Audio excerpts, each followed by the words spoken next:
chinois à l'époque. Il n'y a pas longtemps, Israël, avec l'impulsion du général, celui qui est toujours dans les comas, ils ont décidé de construire un mur entre eux et les Palestiniens. Bon, je ne veux pas entrer dans les arcanes de discussion ou de disputes des Juifs et des Israéliens, nous en avions parlé plus d'une fois, mais pour se sécuriser, il faut faire ça. Et moi je pense, et je propose, et je planifie, qu'une fois que j'accède au pouvoir, démocratiquement ou de n'importe quelle manière, une de mes priorités serait d'ériger un mur mitoyen qui quitte l'Ouganda jusqu'à la province du Katanga. Pour stopper l'entrée clandestine de Rwandais, des Ougandais, des Burundais à partir de l'Est du Congo.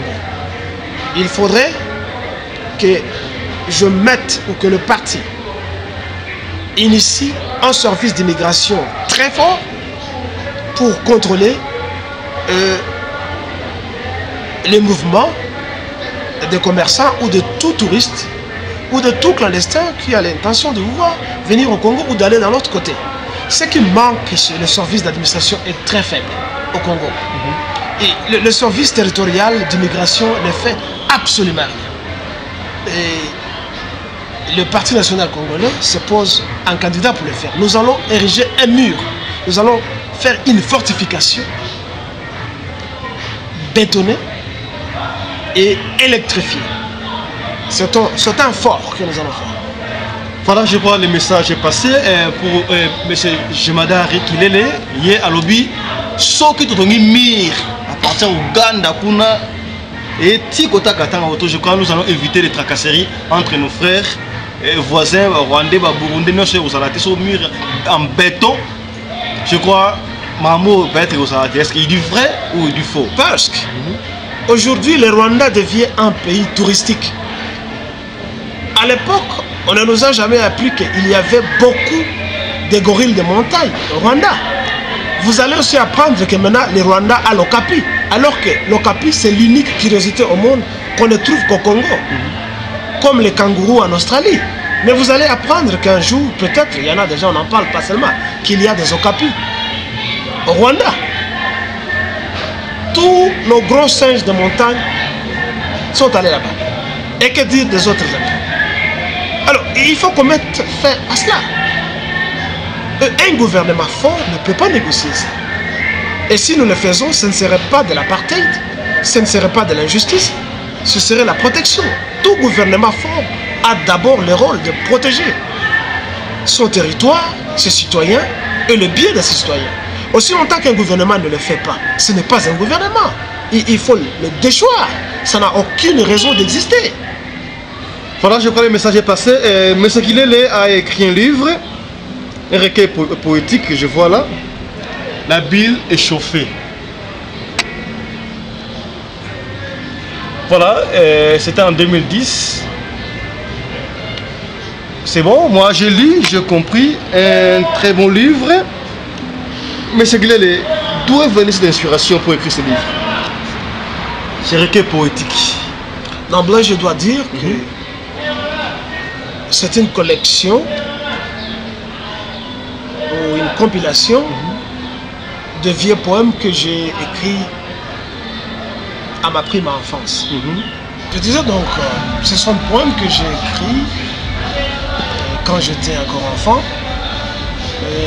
Pour tout jeune homme ou toute jeune fille, très souvent, les premières pas sont dans les poèmes, les chansons qu'on lit, tout ça, et les amourettes du petit matin d'enfance, fait qu'on se mette à gribouiller quelque chose sur le papier. Et ça a commencé comme ça. Je garde encore un gros volume de poèmes que j'ai écrits, que je ne pouvais pas publier à l'époque, je n'avais pas le moyen, je ne savais pas comment le faire, surtout que le pays est mal organisé, on ne sait pas comment publier ses œuvres. Alors je puis juste tirer certains de ces poèmes, certains titres qui étaient à tendance patriotique, à tendance politique et sociale. Je les ai compilés et je les ai publiés sous le titre La Bile échauffée.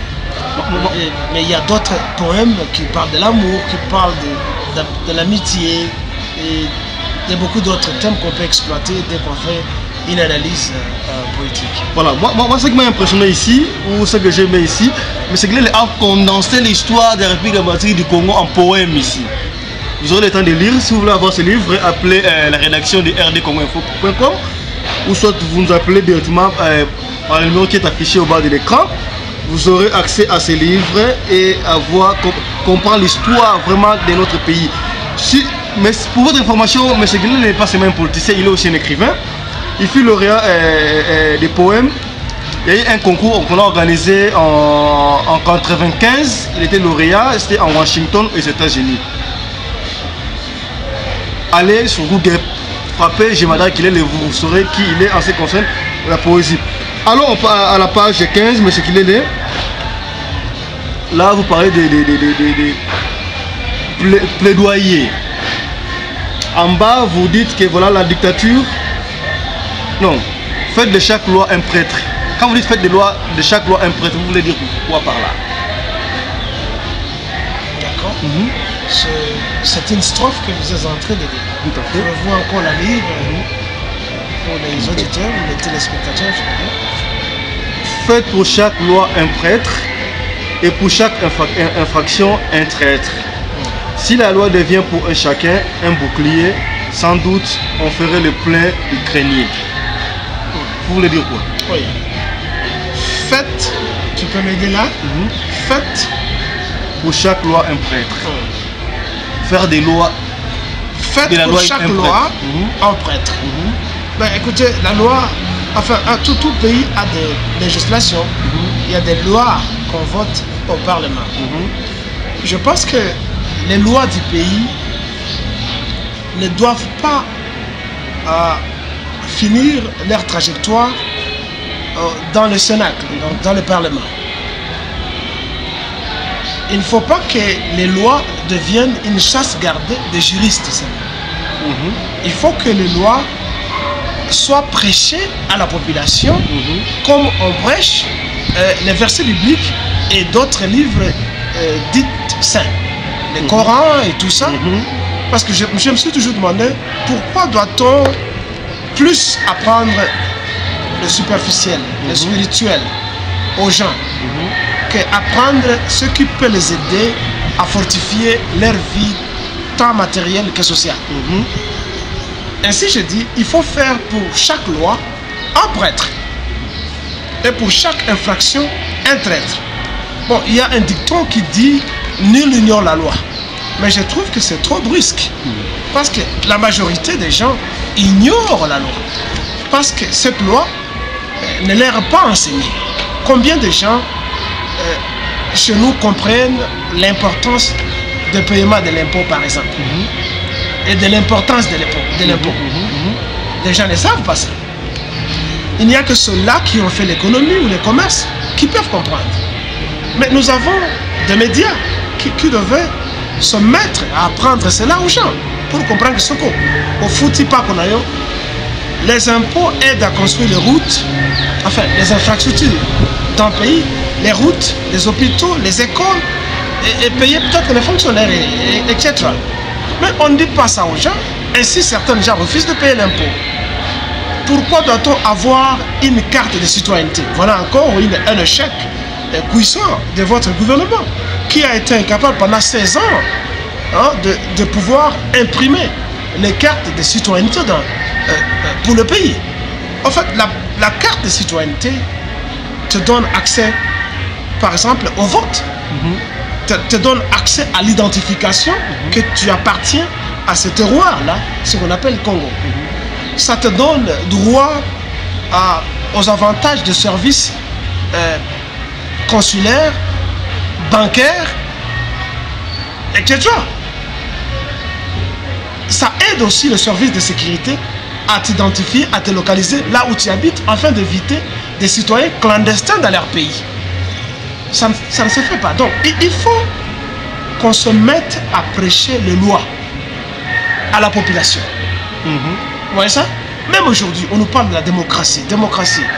Bon, est-ce que le peuple congolais, pour prendre juste une spécificité, une particularité en Afrique, est-ce qu'ils comprennent ce que c'est la démocratie? Il faut entreprendre une éducation massive, comme populaire. La Constitution est reprise dans plusieurs livres. Oui, d'accord. Par exemple, et ça ne doit pas se limiter à l'impression des livres. Combien de gens lisent? Combien de gens lisent? Parce que s'il faut que tout le monde lise, l'éducation doit être la priorité de notre gouvernement. Or, au Congo, l'éducation n'est pas la priorité. Les enseignants ne sont pas payés. Pour juste montrer combien on est dirigé par un inculte qui ne voit pas l'importance de l'éducation. Voilà. Alors, je disais pour terminer qu'il faut que tout celui qui connaît ce que c'est la loi, et quand il la viole, c'est cela qu'on peut appeler traître. Et celui qui apprend la loi aux gens, c'est celui-là un prêtre. Voilà. Donc il faut qu'on enseigne. Voilà, je crois que le message est vraiment passé. Allons à la page 27. Là, vous avez parlé de la nausée. La nausée comprend les 3 portraits. Portrait 1, portrait 2 et portrait 3. Prenons portrait 2. Là où vous avez attaqué les PDG, je ne sais pas pourquoi. Expliquez-nous quand vous dites que pour jouir à plein de ces mésaventures, le vautour, vous appelez le PDG les vautours, peut-être le vautour. Le vautour, à chacun de ses bureaux, offre de belles voitures. Puis il fait garder des sentinelles. Sa secrétaire particulière doit surtout être trop belle. Sa vie, il néglige les dossiers à traiter complètement des fausses, des fesses frémissantes. Le secrétaire doit toujours s'habiller en mini-jupe. Le PDG adore compléter son existence. Je pense que ça suffit. Vous voulez dire quoi par là? Vous attaquez les PDG pour rien? Excuse-moi d'être un peu indécent là. C'est vert là. Bon. Le poème intitulé La nausée sont un portrait de la société congolaise. À l'époque là, j'étais, je crois, à l'école secondaire à l'époque. Mais ce même comportement continue jusqu'aujourd'hui. Bon, là vous avez vu portrait 1, portrait 2, portrait 3. Portrait 3, oui. Il y a une partie où je parle des politiciens, où je parle de du Congo. Je parle de comportement des gérants de société. Et je parle aussi du paysage de la ville de Kinshasa par exemple. Et qui n'est pas une ville, c'est juste une ville bidonville. Le rôle d'un écrivain, ce n'est pas seulement comme Chinua Achebe le disait, qui venait de mourir il n'y a pas longtemps, le rôle d'un écrivain, ce n'est pas seulement de plaisanter avec la population. Le premier rôle de l'écrivain, c'est d'éduquer la population.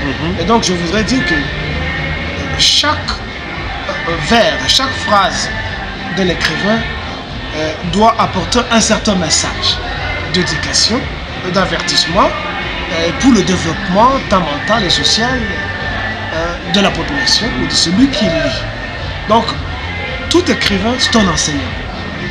Et pour ne pas expliquer tout ce qui ne sont pas dans une salle de classe, pour ne pas expliquer les contenus de tous ces poèmes-là, je voudrais juste dire que c'est un portrait où je suis en train de peindre le mauvais côté. Où vous accusez les dirigeants.